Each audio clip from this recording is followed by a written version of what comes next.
I'm still drinking tea, actually. Did I start the recording too early? A little bit. Oh, okay. Hold on a sec. Wait, it's okay. The podcast will start with the sound of your slurping tea. Okay, cool. Oh, Chua and the bell. It's Chua and the bell. Sticking together to thick and thin. Oh, it's Chua. Welcome back. Welcome back. Wait, no one went anywhere. This is just a new podcast. Well, they may have gone somewhere in between listening to podcasts. No, because it's so exciting. They're just going to carry on. They're going to sit at home, Yeah. waiting for the next Chua and Bell obscure wedding photography podcast. It's almost as popular as Game of Thrones. Like, Is it? Wow. it will be when we get real good at this shit. But yeah, welcome to the next podcast episode. There's no visual stimulation here, so feel free to close your eyes, lay back, and just Stimulate listen yourself. What? I wasn't going there. I was trying to set a peaceful kind of massage-based, like a meditation-based mood where they just can, chill and Relax to the soothing sounds of Chua and the Bell. Yeah, pretty much. Like Radio 4. No, I'm a bit more Radio 1 than Radio 4. Anyway. I'm a bit more Radio 4 than Radio 1, to be honest. Are you? Yeah. Radio 4 is really interesting. Cracks in the relationship already formed. Today's topic is... I think this is a good one, mostly because I came up with it. But today we're going to talk about a potentially controversial topic, which is wedding nightmares. Dun, Really dun, common... dun. Oh, sorry, go on. I was giving you a sound effect. Yeah, go again. Dun, dun, dun. Wait, that doesn't really go. It kind of goes. Okay, that's good enough. At some point at this point, you would have already heard our jingle, I'm sure, because that would have been edited and expertly done. By the amazing Carrie. By the amazing Carrie. Taught thanks to YouTube. Yeah, so by wedding nightmares, what we kind of mean is literally the things that wedding photographers kind of sweat about, like the worst case scenario. Yeah. And we want to talk about it because it's the things that actually, if you're just responsible and conscientious, you should be able to avoid. Obviously, some things are out of your control, but you can minimize the chances of these things happening. And the three things we're going to kind of cover today, and knowing us, by the time we go off on a tangent, maybe it'll be more than three. Probably. But three things we intend to cover today are, number one, being a no-show at a wedding, which basically by that we mean, what happens if you fall ill? What happens if some emergency situation happens? Yeah. How are you prepared for that? The second one is accidentally double booking yourself. We have heard of that happening to people, happening to good, honest folk. And there are definitely ways that you can minimize that happening. So we're going to cover that. And the last one, I guess, is less responsible thing. That's not the right word. It's less of something that you can have control over. Basically, what do you do if your shit gets stolen? By shit, I mean gear. All of these things are like making me break out into a cold sweat just thinking about them. I see you. And I see the sheen on your face. I just feel stressed out just thinking about all of this. And if you talk about this with any wedding photographer, they break out in they will hives. get the fear, yeah. And because no one wants any of these things to happen, And I think what's interesting is, from speaking to people on Facebook, I've noticed a lot of people, when I raise these topics with them, they don't necessarily have a plan in place. No one has to put their hands up and say, that's me, but we're gonna do this podcast now to help everyone secretly out there listening who doesn't have a plan in place, how to get your plan in place. And I'm talking to you, Sally. Sally? Who doesn't have a plan in place. Fucking hell, There's going to be a Sally that's listening to this and we'll be like, oh crap. You're talking about me. As a disclaimer, we did just make up Sally. Did I? Did I just make up Sally? Oh, I don't know. Or maybe I'm talking to Alan specifically. What? Alan the cat. That was my first thought. My neighbour's cat is called Alan and he's the greatest, apart from Quentin, who's Carrie's cat. So, yeah, but Alan doesn't have an emergency plan. No, he's an irresponsible little Siamese. Oh no, he's not a Siamese. No, he's not a Siamese. Oh, what is he? Fluffy? He's a Siamese, right? He's a long-haired Siamese? I don't know. I don't know. He's fluffy. He's a fluff cat. Okay, so... Number one. Being a no-show. Being ill. Super ill. So you might kind of first think, if I'm ill, obviously there's nothing I can do about that. I can't protect myself from getting the flu or whatever. Sometimes that season comes around. Sometimes people have kids and if something passes around a school or whatever, you can't really help it. Obviously some people will be like, oh, I'll pop the Berocca. Pop the Vicks or whatever. You know what Berocca is? No, what is Berocca? Oh, Berocca is like one of those vitamin C multivitamin things that's meant to give you energy and sort of keep you lively and fresh. It's mostly a hangover cure. People actually take it post weddings. Is that like the salt packets? Or is that It something looks different? like it. No, it's a fizzy tablet. Oh, interesting. Yeah. This looks like a Barack Obama. I mean, I think, well, I mean, being sick, I have shot weddings while being super ill. And so sometimes I've brought on second shooters out of my own pocket to help me when I've been super ill. If you start feeling yourself being ill a few days before the wedding, book in a second shooter out of your own pocket. Because that person can be really useful. You just might not have as much energy, and that person can help you run around. If you know a few days in advance.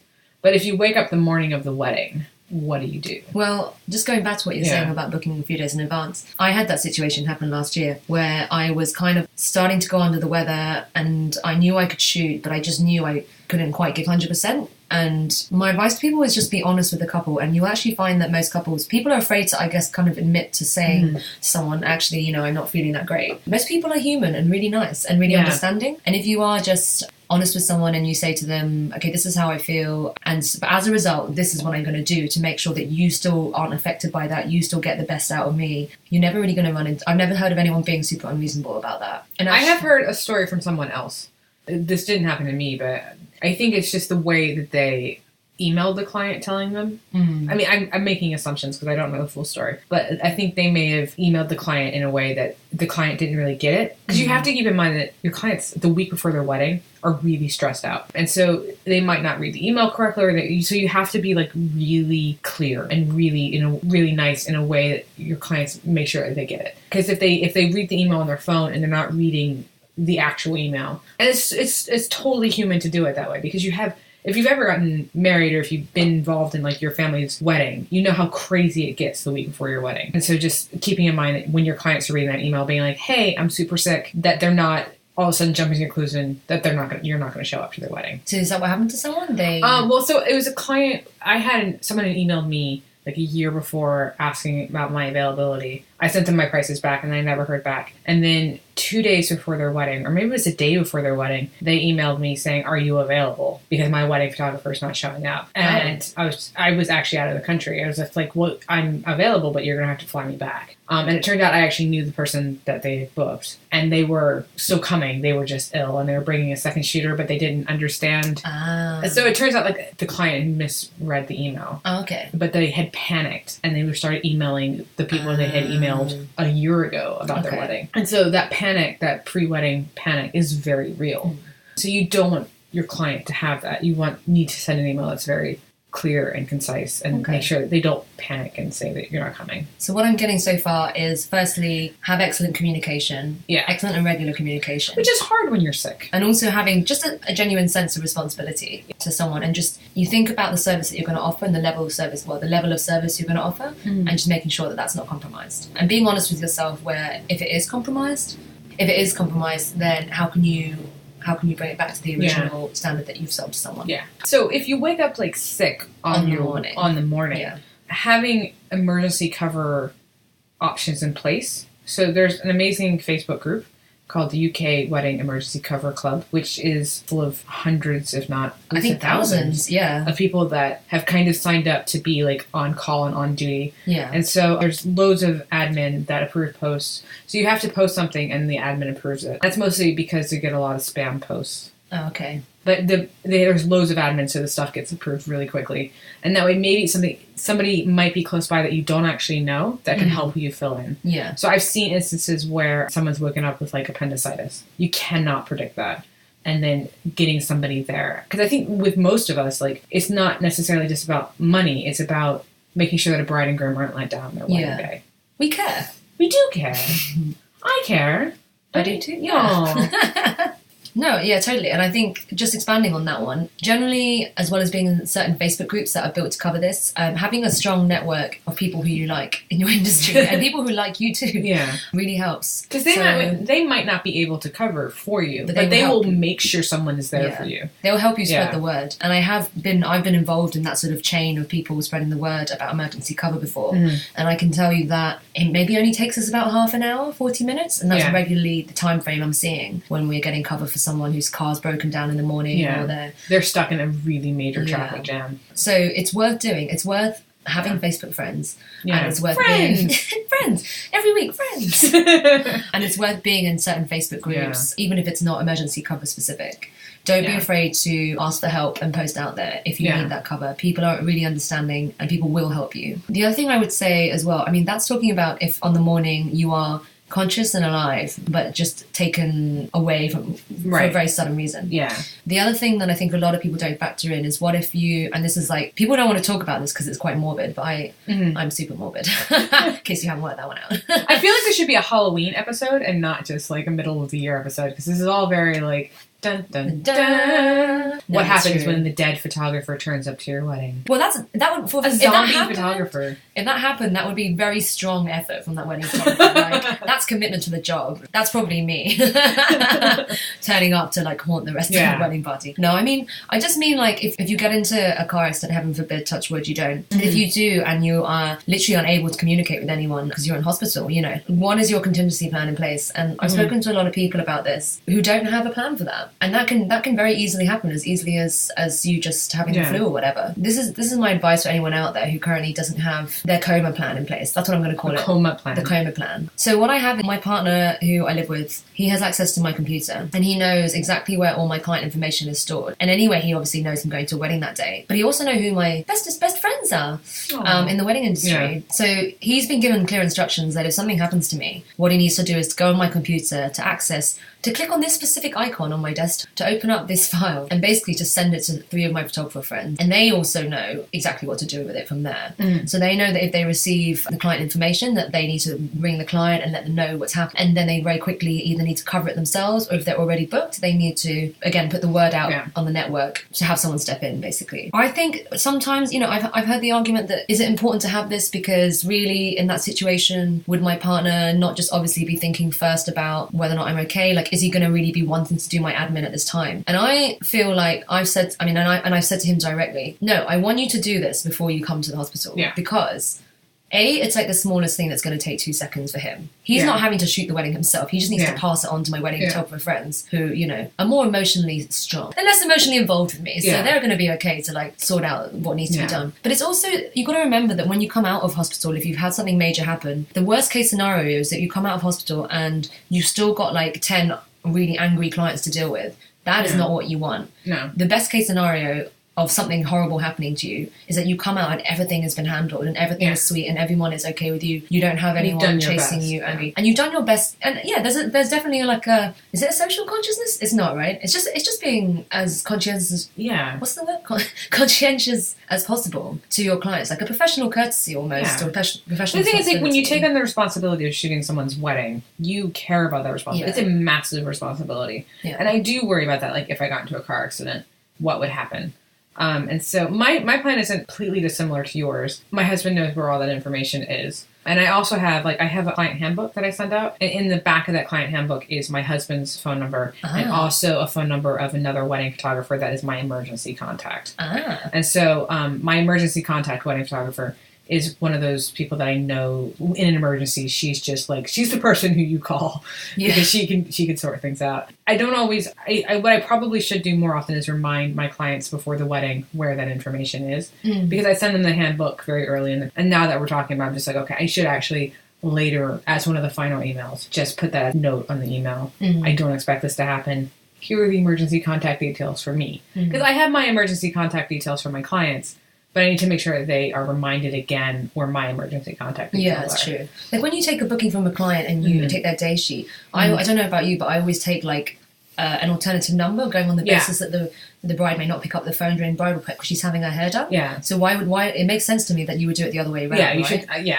And I have it in my handbook, but I should actually, now that we're talking about it, I should actually remind them again, this is my emergency contact details. I should put it on like my pre-wedding questionnaire or something like that. And I feel like people shy away from doing these things because they're afraid of putting this, I guess, a negative idea into people's heads, like their clients' heads.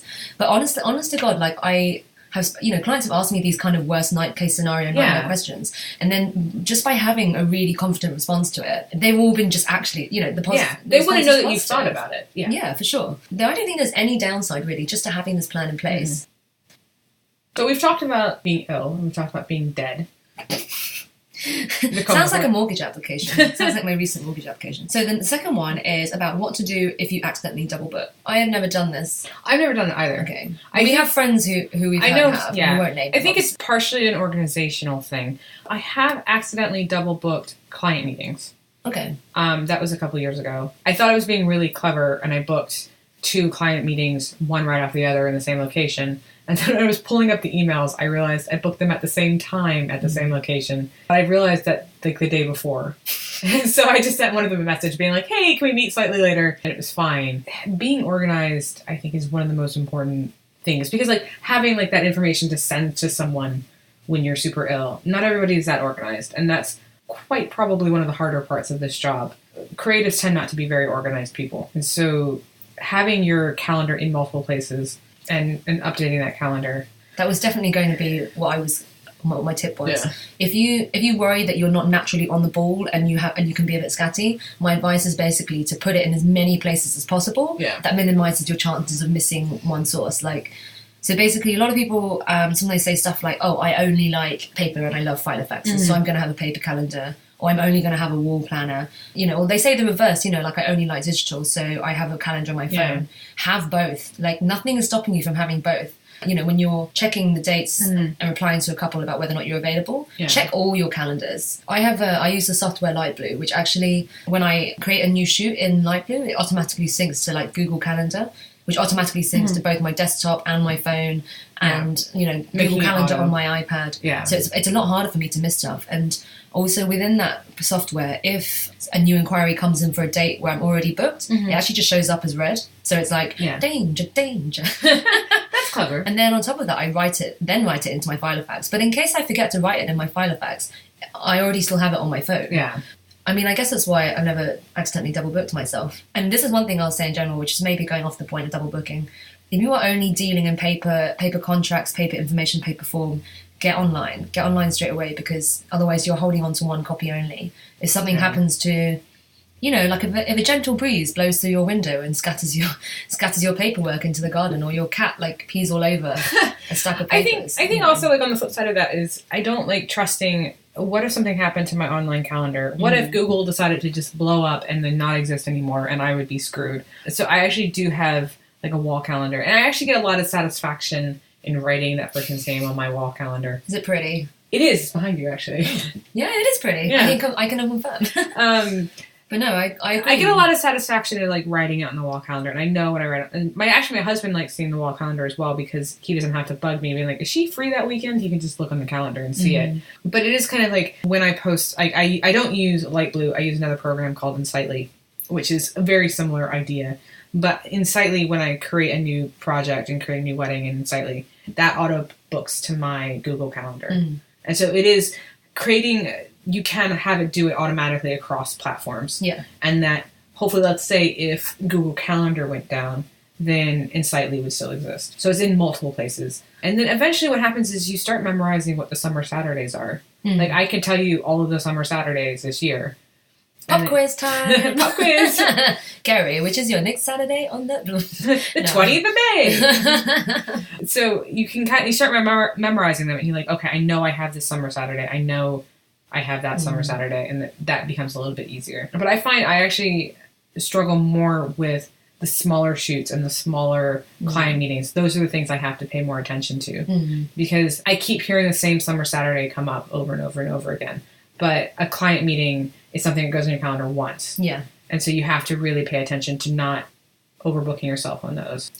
But that's not as much of an emergency, worst case scenario kind of thing. No one's going to shout at you too hard about that. No. Compared to... No, pro tip, be organized. Pro tip, yeah. And spread your information everywhere. Yes. Spread your seeds everywhere. That sounds a little... Okay, point 3. Point 3. What to do if your gear gets stolen. So yeah, this is something that you can't really help. No. You don't invite thieves into your home, into your car, into the wedding venue. And often, and actually this has happened a few times regularly.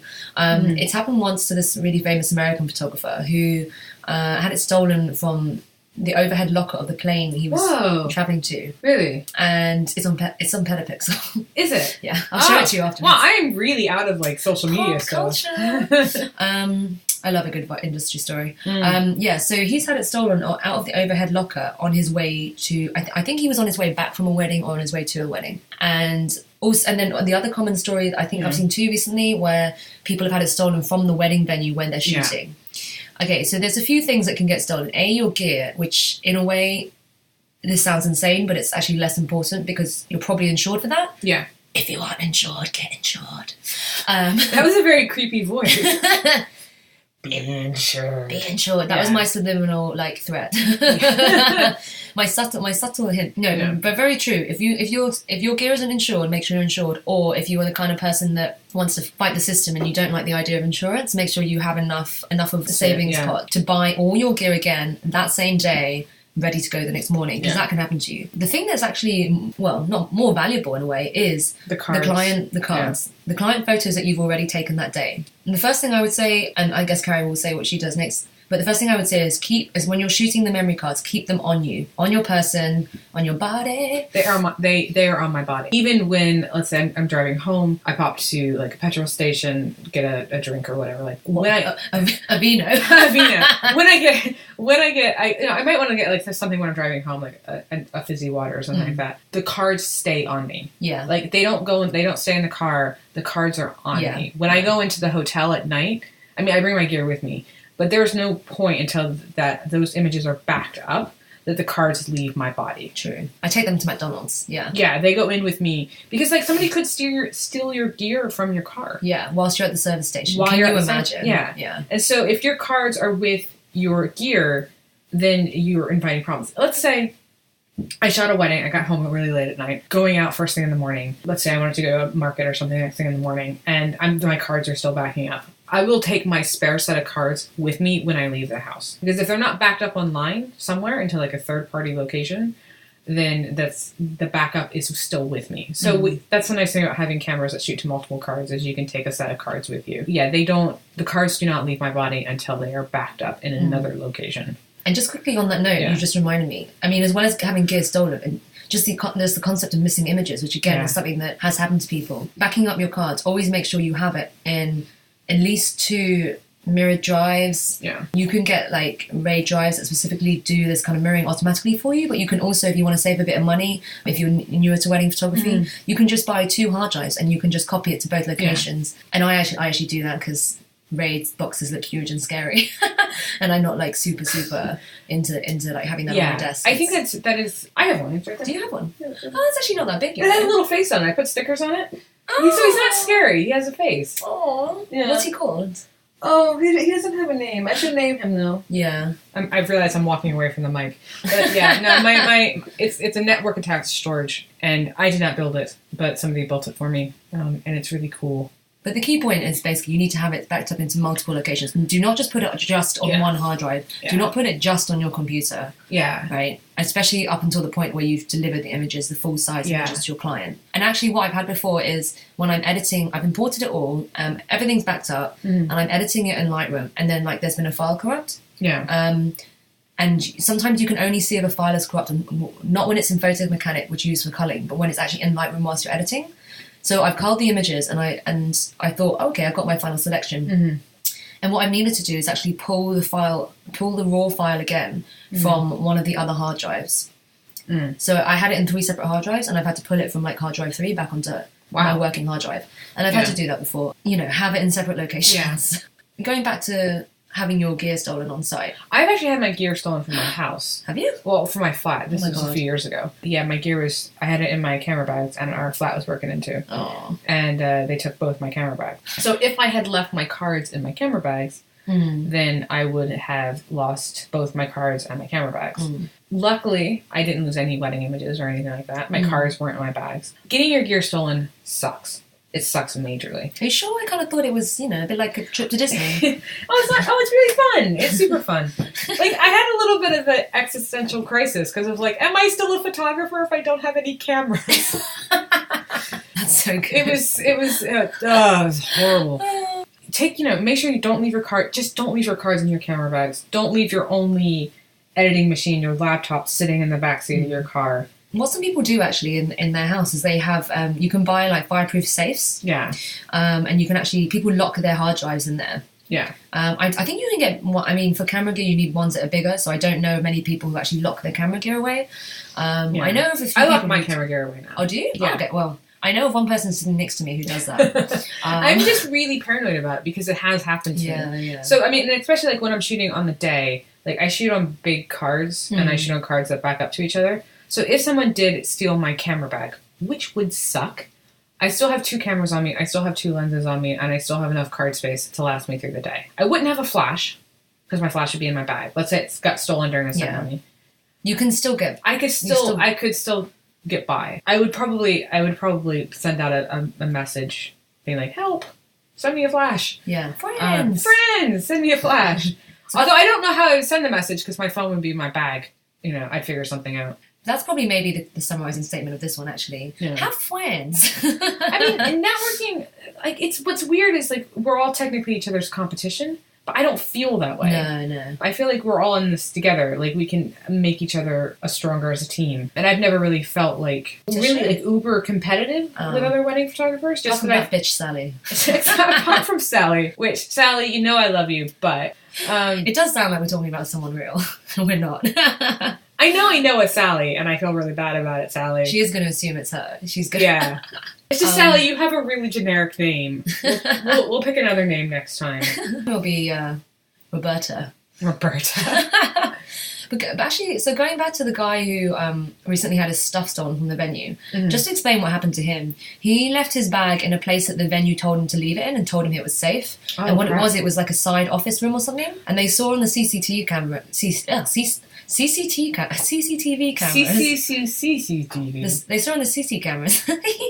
Yeah, they saw on the cameras of some sort. The cameras, which they used to see things, that he had come in and he had actually gone to search all the guest rooms first. So he was just targeting the wedding guests in general and targeting the hotel in general. It's like a wedding venue / hotel thing, right? Oh. And then he went into this room and obviously saw that the bag was there. And it was actually even hidden behind the door, and obviously he just checked it thoroughly. Realised it was a camera bag, just took the whole camera bag with him. What I actually personally would say from that, you kind of sometimes do feel like you want to put the bag somewhere else, because, you know, the bag can be kind of ugly and you don't want it sitting in the space where the guests are having everything. Yeah. But if there is a table with like a tablecloth so there's a space underneath it to hide your bag, that's personally I would keep it in the room where there's like everyone is in there, or you know that room is about to be in use, or you know that access to the room is only through other spaces that you are going to be in. Don't put it like on the other side of the hotel in some tiny office, because a lot of times there are a lot of staff walking around this venue. You don't know who's working there, who's not. They don't know who's working there, who's not. Everyone's too pissed to keep an eye out on it. You're too busy working to keep an eye out on it. But it's also, too, like, if you have something breaks or you really, like, your flashes break, let's say you need a new flash immediately, I don't want to have to trek to the other side of the venue to get it. So I almost always tuck it under, like, the gift table or something like that. I mean, that's not where I put it, future thief. I put it somewhere else. But you can hide it away. Like, I don't think your gear should be taking up the whole room. Yeah. I think you should hide it. It shouldn't become a centerpiece. Well, I mean, my camera bag is really lovely, but I'm not saying where I hide my gear, future thief, on this podcast. It may be under a table. It may be not. It may be somewhere else. But the point is, it is actually better to put it in a space where you know there's going to be plenty of people walking around. Yeah. Don't put it somewhere secluded, even if the venue tells you to put it. Where else can gear get stolen from? I mean, your car, I guess, is kind of an obvious one. I think when you're shooting in public locations, like let's say you're doing an engagement session. Oh yeah. If you're shooting in public locations, or you're shooting a wedding and you're doing like stuff on the street, definitely being a lot more paranoid, because somebody could just walk by. You're distracted. The couple is distracted. And I have heard of situations where that's happened to people. Yeah. Didn't someone just have it snatched from them when they were shooting? Was it snatched off their body, or was it snatched they were sitting next to them? I can't remember, but I think I heard of someone in London doing an e-shoot and having it snatched. I think we're thinking of the same story. But like, I have a backpack and I keep it on my back. And so because it just sucks. It's not, I have a camera in my hand and that thing, but you know, and also like invest in camera bags that don't look like camera bags. Oh yeah, that's a good one. Like if you spent 5 minutes looking on a photography website, you know what a camera bag looks like. And so sometimes I'm on the tube and I can spot a camera bag a mile away. Yeah. Any clever thief can do the same thing. Yeah. So like I like to think that my camera bags don't look like camera bags. But you know, I actually don't know what bags. Because I'm super secretive. Oh. I'm a secret squirrel. I love that term, secret squirrel. I do too. I have like secret parking spots and like where I go shopping, and I'm just like every time I go into it, I'm just like, this is my secret squirrel spot. Oh, that is the most random. Wait, do you park in the same parking spot every time then? The same general location. Because I know like it's a kind really of good like my spot. dad. Well, no, like let's say like at my local shopping mall, there's like one of those floors I can go up to that still like has a lift that goes straight down into the middle of the mall. Yeah. But like nobody ever parks there. Everybody always parks somewhere else, and so like I just go up to my secret squirrel spot, and I'm just like, secret squirrel spot. You are my dad. Does he say the same thing as well? I don't know if my 67-year-old dad. Wait, I didn't say his age. My youthful father does that. Maybe in his head he does. But he parks. Oh in the yeah. same spot. Oh yeah. It's Everywhere the same we go. exact spot. Yeah. I don't park in the same exact spot. I park in the same area. Same 10 parking Well, spaces. if someone's in his spot, then I know. then he has to go next door. But you know, and he has. You know this where your car theory. is. Yeah, that's true. Maybe that's why he does it. But I think sometimes it's because he likes to think he's closer to the exit. I sort of dream that it's because he thinks if a zombie apocalypse was going to happen, that he wants to get out quickly. But I don't think it's that. I think he's just very impatient to sit in fair enough. the queue of cars coming out of Brent Cross Shopping Centre. But I think zombie apocalypse is personally a better reason. Yeah. Oh, that's the wedding nightmare that we didn't talk about. What Zombie happens? apocalypse? Yeah, what happens if the zombie apocalypse comes and you're at a wedding? My first advice as a documentary shooter would be like shoot the living shit out of that, or the undead shit out of that. Well, but the thing is, if you're shooting it, Someone then being- is there anybody going to be around to see the images afterwards? You will potentially, because according to Hollywood, everyone has survived the zombie apocalypse so far. There's always that small niche of people, like, you know, like an island, like a Bear Grylls style island of 20 that have found the Eden and hidden from the zombie apocalypse. Yeah. And then you will then be the best photographer on the island. I do have a zombie apocalypse plan, but it revolves around home. It doesn't revolve around shooting weddings. But you're probably going to be at work when it happens, right? Well, I'm at home most of the time. Okay. Future thief. Just so you know. I'm at home pretty much all the time. It just depends. Do you think the zombie apocalypse is going to happen on a Saturday, or do you think it's going to happen on a Monday? Because I have a Monday plan. My Saturday plan isn't particularly great. Although hopefully, if it does happen, I'm at a castle wedding, and I can just like pull up the little gate moat thing, and then we're already sorted. And then we have like a lot of food, because it's a wedding. Are you just going to appeal to shoot a cooling castle all the time now? I only shoot in moated castles. So the amount of time that I'm in unsafe zombie locations is very small. What do you think is the worst wedding venue for a zombie apocalypse? Somewhere in central London. Oh, like the peasant. Yeah. Great sausage rolls, no protection. Yeah, big windows.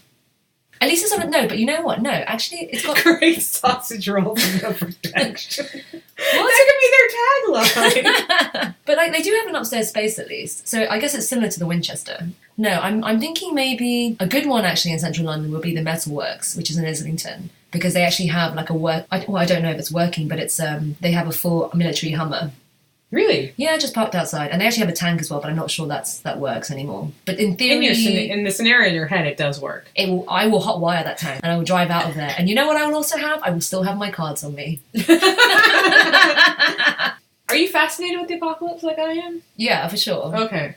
Jamie and I I have a talked place to about take that. you then. That's really fun. Like a field trip. Like an apocalypse field trip. Oh, okay. I've done stuff like zombie runs. Yeah. So I've done training. It's have you been to the secret nuclear bunker in Essex? No. It's amazing. It's so good. Does it have an admission fee? Like £5. Okay. Does the price go up when the apocalypse happens? I don't think you could even get in there if it's actually what used to be the government nuclear bunker. Ah. And so you can actually go in and see what they've done. Like, so they decommissioned it in like the early 90s or something like that. Okay. And so, They might need to bring that back soon. it's really cool. It really appealed my zombie apocalypse. I don't think whoever owns it, which I wish it was me that owned it, but whoever owns it, like in the case of a zombie apocalypse, they are shutting that crap down and nobody's getting in. But do they have sausage rolls? Yeah, they have a cafe. Oh, serious? Yeah. Oh, is it huge? It's massive. It was for hundreds of people. Oh, right. I thought you just meant it was kind of like a two-person shed. It has like a farmhouse front. It looks like a farmhouse when you go into it. And then it goes down into the hill. And it has offices and dormitories and a hospital. Oh, wow. And a cafeteria. And it's massive. It's really cool. Yeah, I do have to. Let's just move there. And Yeah. then we'll never get stolen. We could do a special podcast episode from the secret nuclear bunker.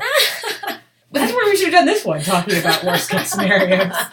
We're in the safest place we could find, and then we're going to podcast about wedding nightmares. All right. I think we need to wrap up because you okay. have things to do. Oh, yeah. I have a client meeting that I'm not double booked for. All right. Truth be told. Yeah, so that was today's podcast about wedding nightmares. Dun, dun. What's our summary statements then? Have friends. Be organized. Think ahead. Keep your cards on your body. Boom. Boom.